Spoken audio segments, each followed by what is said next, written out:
The Annals of Richfield with Dr. Henry A. Ward. Preface.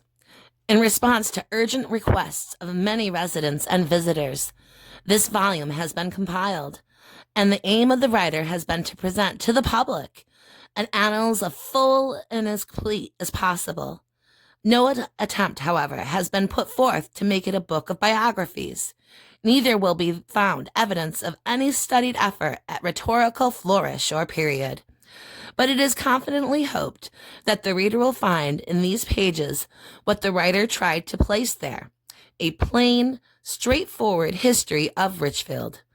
Dr. Henry A. Ward, Richfield Springs, New York, July 1898. Addendum. The region about Richfield Springs was called Ganawagis by the Oneidas. The phrase meant stinking water. The first white people. For many years before the French and Indian War, although New York was a British province, that part of the state where peltry was abundant was much frequented by French traders and trappers, whose headquarters were Crown Point, Frontenac, and Niagara. Many of these Frenchmen married squaws, Indian fashion, and lived with them in the beautiful lake region of the young Empire State. A little settlement of these was located at the site of the lake house, on both sides of the brook, which seeks the lake at that point, and was doubtless the home of the first white settlers in the vicinity.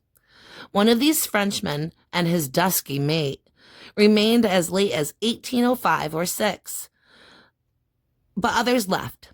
Subsequent to the time of the survey of the 3 land patents embracing the shores of Canandaigua Lake, that was granted by King George II through agents at Albany. Land patents.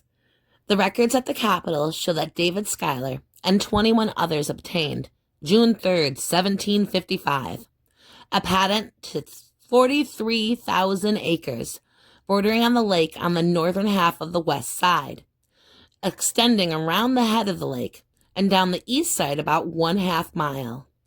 From this line to a point opposite the island were the lands of John McNeil, whose grant was 5,928 acres and was dated April 5th, 1769. The rest of the lake was bordered by the lands of the Otsego patent, which was granted on November 30th, 1769, conveying to George Grogan and 99 others 100,000 acres. Conrad Matties, one of the patentees of the Schuyler patent, took for his share Lot 85, which in our day is the site of the chief portion of Richfield Springs, and contained about 1,000 acres.